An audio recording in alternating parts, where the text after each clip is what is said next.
Peroxide की presence में मैं आपको पहले ही बता चुका था कि यदि मान लो, देखो होमोलाइसिस की कंडीशन याद होगी आपको। होमोलाइसिस के लिए we have required high temperature, otherwise we have required peroxide. याद करो, लो टेम्परेचर पर हमने पेरोक्साइड लिया था, काम आसानी से हो गया था, क्योंकि peroxide linkage are very weak linkage due to lone pair repulsion. ठीक है, ये पढ़ा करो। ठीक है, पत्ते मनना है नहीं, बस पता नहीं क्यों पढ़ा रहा हूँ, काहे पढ़ा रहा हूँ, समझ में नहीं आ रहा मुझे। देखो यहाँ पर हमने पेरोक्साइड हमने लिया peroxide, this is called peroxide. अब हमें पता है peroxide are the weak due to lone pair repulsion. तो पेरोक्साइड इसको बोलते हैं पेरोक्सी लिंकेज। क्या बोलते हैं? Peroxy linkage. और पेरोक्सी लिंकेज आर वीक। ठीक है भैया, due to lone pair repulsion, due to lone pair repulsion. ठीक है, तो अब देखो अगेन ये ब्रेक हो जाएगा, यहाँ क्या बनेगा? 2 RO रेडिकल। अरे हाँ है ना, होमोलाइसिस होगा ना इसमें। ठीक, अब देखो अब रेडिकल बन गया ये। अब यदि हम बात करें, सुनना ध्यान से, ये जो RO बना है, ये this is the first step बोल सकते हैं, इसमें होमोलाइसिस हो गया। सेकंड स्टेप देखो ध्यान से, यदि हम बात करें ये जो RO बना है, अब देखो इसको तो क्या चाहिए? एक इलेक्ट्रॉन चाहिए। अरे फ्री रेडिकल को फ्री रेडिकल चाहिए ना। अब देखो रिएक्शन में कौन कौन पड़ा है, बताओ जल्दी से।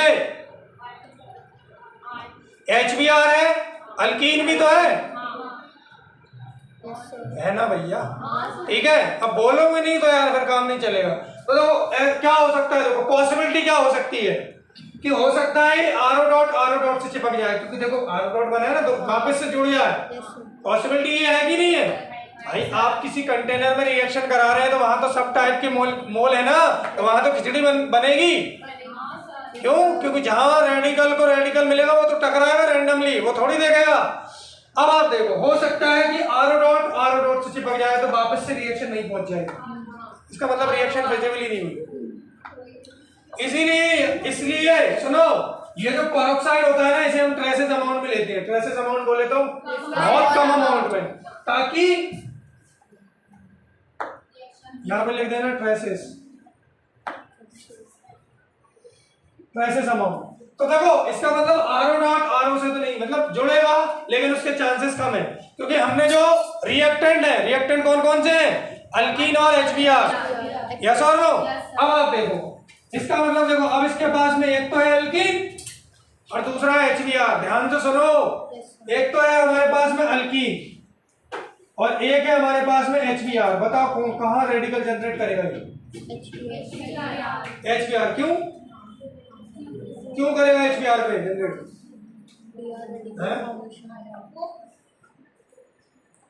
कुछ भी देखो, हमें देखो यदि इसने, सुनो देखो, यदि यहाँ रेडिकल जनरेट किया कार्बन पर, तो किसके साथ बॉन्ड बनाएगा? कार्बन के साथ। और यहाँ जनरेट किया तो Br के साथ या फिर हाइड्रोजन के साथ। तो ज्यादा चांसेस कहां पर है बताओ? हाइड्रोजन। क्यों?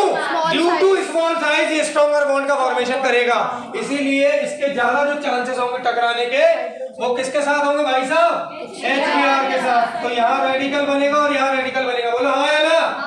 ये क्या बन गया बताओ? ये तो बन गया दारू। अल्कोहल बना ना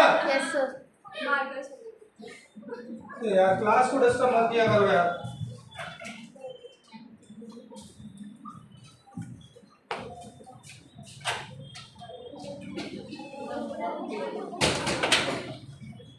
रिदम टूट जाता है पूरा। क्या यार, देखो यहाँ पर, अब देखो ये एल्कोहल बन गया और यहाँ क्या बन गया? Br dot. यस और नो? अब आप देखो खत्म। अब कौन बचा? Br। अब देखो थर्ड स्टेप में बताओ क्या होना चाहिए आपके साथ। अच्छा, यहाँ ऐसा क्यों हुआ है बताओ? H के साथ कौन बना है? ड्यू टू, देखो RO डॉट अटैच विथ या bond form with, RO dot bond form with या फॉर्म विथ, बताओ, hydrogen due to small size stronger bond, yes और नो? अरे आ रहा है समझ में? देखो मैं आपको पॉसिबिलिटी बता रहा हूँ कि रेडिकल कहाँ कहाँ जा सकता है और आपसे पूछ भी सकता है। इसमें देखो एक स्टेप होती है chain initiation, chain propagation, chain termination, वो यही समझ में आएगा, इसलिए ढंग से समझो इसको। अब हमारे पास बी आर डॉट है, अब ध्यान से देखना, अब ये जो बी आर डॉट है थर्ड स्टेप में ये कहाँ जाएगा बताओ? देखो यदि आप इसको एल्कीन के सामने लाओगे, सुनना, सुनो सुनो सुनो सुनो, R C H double bond C H two, है ना? अब ऐसे कर लो, चलो इसको ऐसे बना लो, ये और अच्छे समझ में आएगा आपको।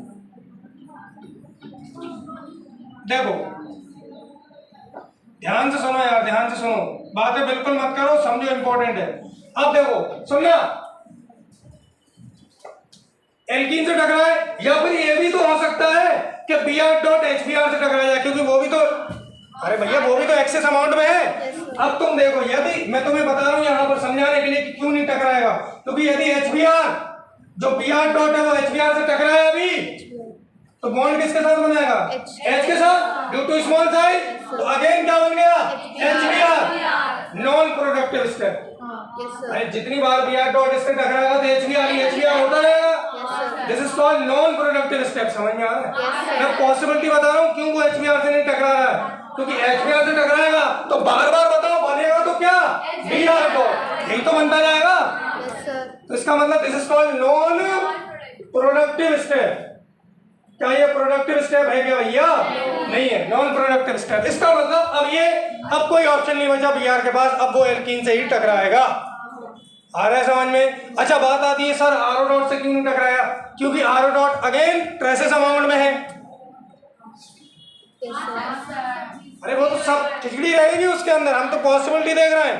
देखो पहले क्या बना? R O dot, R O dot से क्यों नहीं जुड़ा? क्योंकि ऑलरेडी आर ओ आपने लिया है वो बहुत कम लिया है, तो उसके पास अगेन दो पॉसिबिलिटी है, एल्कीन और एच बी आर, तो टकरा गया एच बी आर से और बॉन्ड बना लिया हाइड्रोजन के साथ, और क्या जनरेट कर दिया? B R dot. हाइड्रोजन से क्यों बना? क्योंकि due to small size bond जो है वो स्ट्रॉन्ग बना।